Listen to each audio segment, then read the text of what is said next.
தீர்மானம் 2. கொள்கை எதிரிகள் மற்றும் பிளவுவாத சக்திகளுடன் என்றைக்கும் நேரடியாகவோ மறைமுகமாகவோ கூட்டணி இல்லை. அரசியல் ஆதாயங்களுக்காக மக்களை மத ரீதியாக பிளவுபடுத்தி மக்களிடையே வேற்றுமையை விதைத்து அதில் குளிர்காய நினைக்கிறது பாஜக. அவர்களின் இந்த விஷமத்தனமான வேலைகள் வேறு எங்கு வேண்டுமானாலும் எடுபடலாம், ஆனால் தமிழகத்தில் ஒருபோதும் எடுபடாது. சமூக நீதியும் நல்லிணக்கமும் சகோதரத்துவமும் சமத்துவமும் ஆழமாய் வேரூன்றிய மண் இந்த தமிழ்நாட்டு மண்.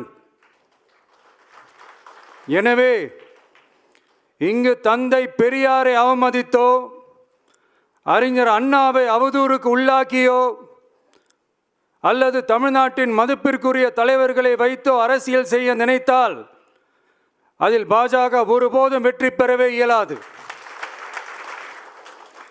சுயநல அரசியல் லாபங்களுக்காக பாஜகவுடன் கூடி குழைந்து கூட்டணி போக திமுகவோ அதிமுகவோ இல்லை.